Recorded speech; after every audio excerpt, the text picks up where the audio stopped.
Hello, everyone. Welcome to Niche Sports. And the first test between India and England was a bit of an anticlimax because we were set for a blockbuster final day, but then the rains gave way, and unfortunately, we had no result. Could have gone either ways, possibly a little bit more in favor of India, but we had a very good match nevertheless with some classy performances from both sides. Jasprit Bumrah showing his class with the ball.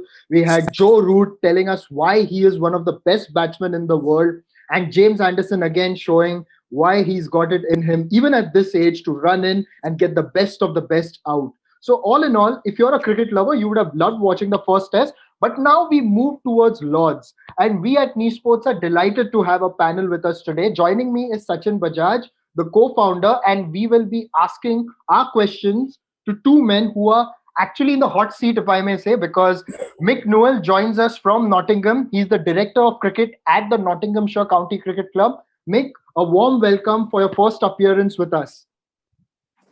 Nishad, very nice to see you and nice to see Sachin again. It's been a couple of years since we've come across each other. So it's good to see, and myself and Gus obviously go back away as well. Right. And we've got Gus, who joined us. Angus Fraser, as you all know, a former England Test cricketer, and he's also the director of cricket at Middlesex. And as you know, Middlesex is the home team at Lords, where we have the second test. So we've got the director of cricket from the venue of the first test, and now the director of cricket from the venue of the second test. Welcome again, Gus. So great to have you, as always. A pleasure to be here. Look forward to hearing what you have to say. Yes, and thank you for joining us because, I know you, through your busy schedule, you're anyway traveling right now, but still you have joined us from your car. So we really, really are happy to have you. And I let Sachin start off. Mick, first one for you. A lot of grass left initially on your pitch, from what I hear from my sources there. How much of it came off from being a Kevin Shine pitch to a normal pitch? That's not a lot of grass, Sachin. We can leave a lot more on than that if you want to. That was about 10 mil of grass at Trent Bridge. We've been playing on county matches this year with a little bit more than that. But I think for Test match cricket, obviously, we didn't want too much grass. I think certainly at our pitches at Trent Bridge, I don't know how Gus feels at Lords, but if a lot of heavy roller takes a lot of pace out the pitch. So we tend to leave more grass on them to try and keep pace and bouncing them over the course of a long game. And we've played on some good pitches at Trent Bridge, and I thought this was a pretty good Test match pitch.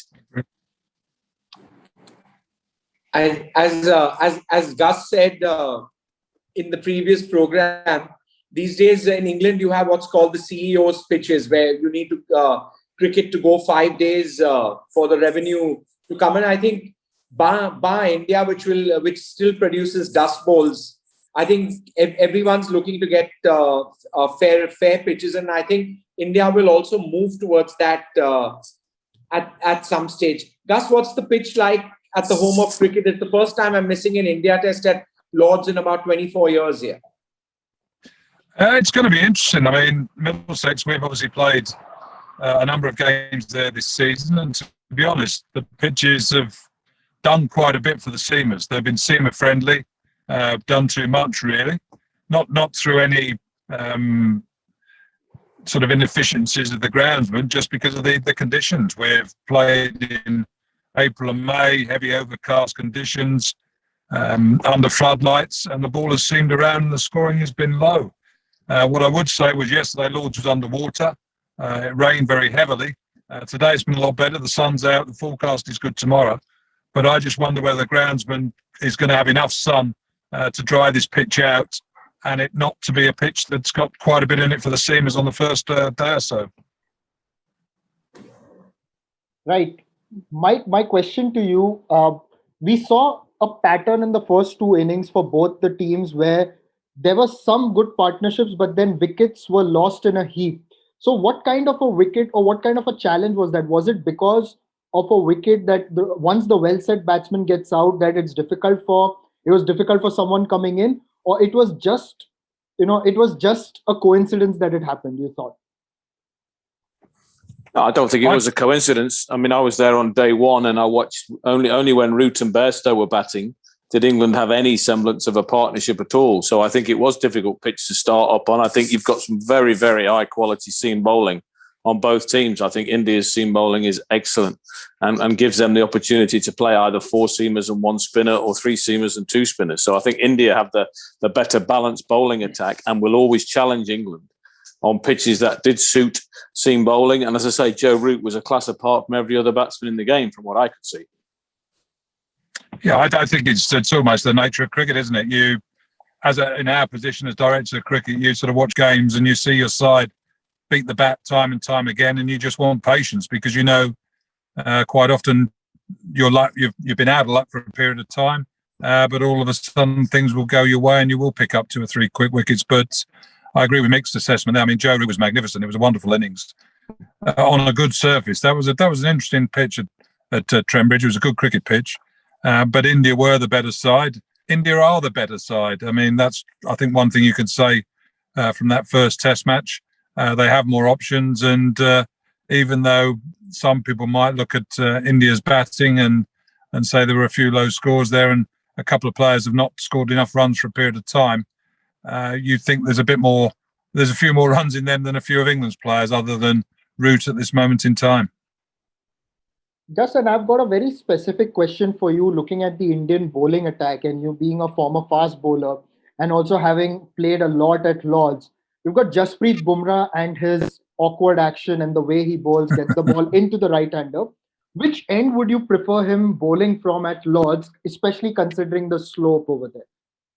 Yeah, it will be interesting to see which end India's bowlers bowl from. As you say, there is a slope at Lords. There's a slope at a lot of pitches, but not many of them go across the pitch. And if you're sat in the pavilion at Lords, the slope goes from the grandstand down towards the tavern stand, and it's an 8-foot slope from one side to the other. So you can see it, and you do feel it on the pitches. And historically, a lot of the great bowlers, so your McGraths, your Ambroses, your Hadleys, your Andersons now, they tend to bowl from the pavilion ends. So I always think you're better off moving the ball away from the slope to a large extent. So your away swing bowlers used to bowl from the nursery end, and your in swing and your bowlers are nipping back from the pavilion end, just going to accentuate what you do. But I actually feel to some extent you're better off going against it. So whilst essentially moves he's a big tall man, and you would say quite comparable in some ways to an Ambrose and a McGrath, which would say bowl at the pavilion end. But in many ways, pushing the ball in, the ball naturally nipping down the slope, the nursery end might be the role end for him to bowl at.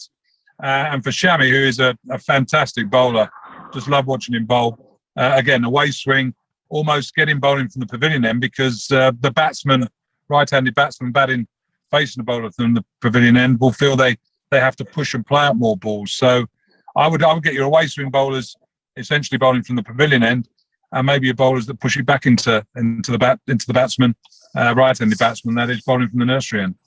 Mick, question again for both of you all. How long before we see Hamid get into the series here?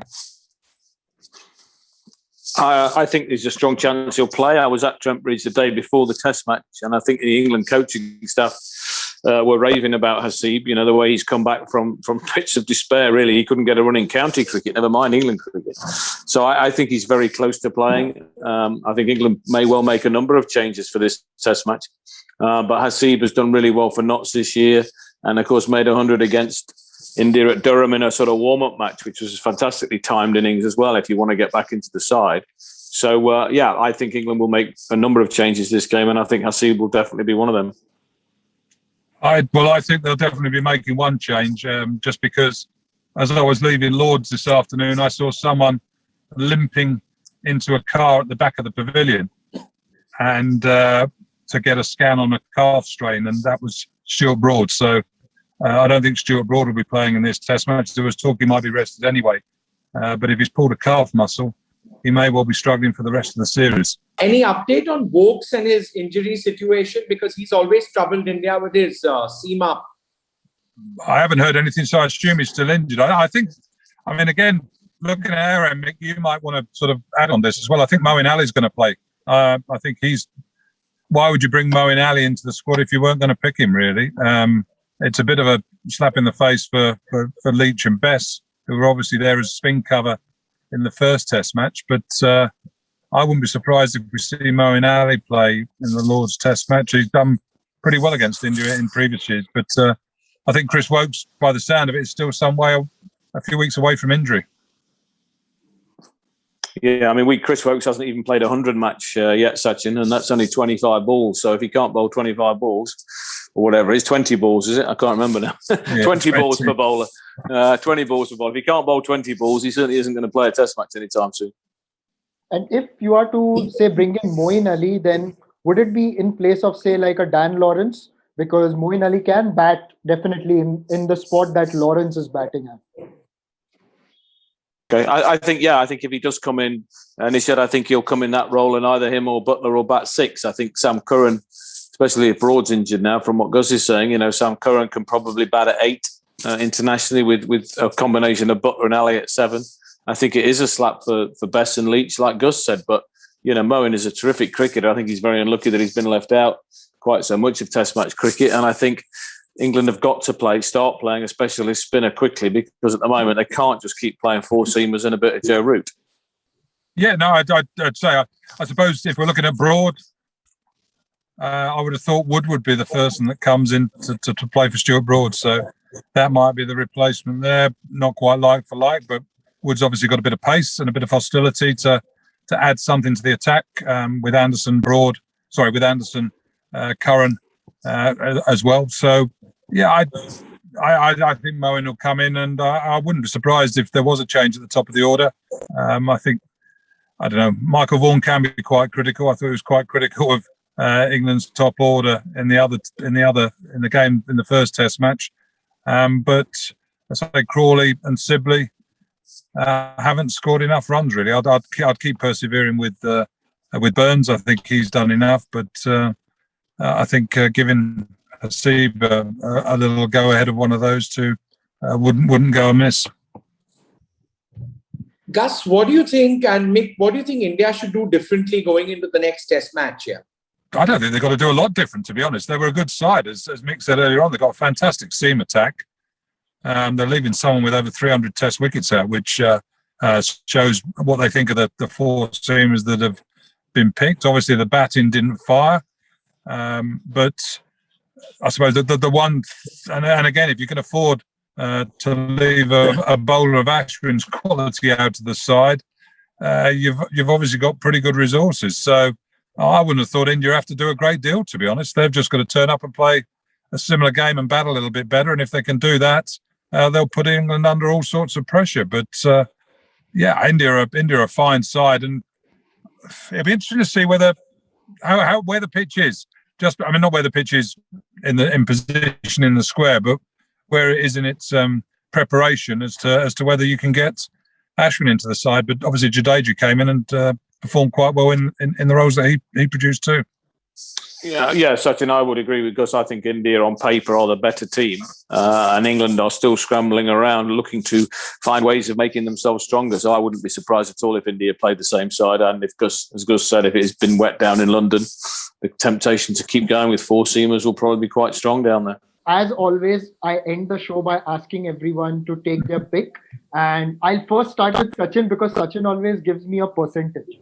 So I'm going, this time I will go for a percentage. I will go with what Gus said in the first test, during the first test, 60-40 to India. That's my pick again for the second test. Sachin, what's yours? I'm still saying 52-48 England. Okay. There's always an X factor with Moeen Ali coming into it. I have no idea how he gets those percentages, because he's always done that. So we'll go with Mick. Yeah. I think 52-48 was the Brexit vote, wasn't it, Gus? I think that's where he's getting those two numbers from. Not cricket predictions. It's the wrong way round for some. Wrong way.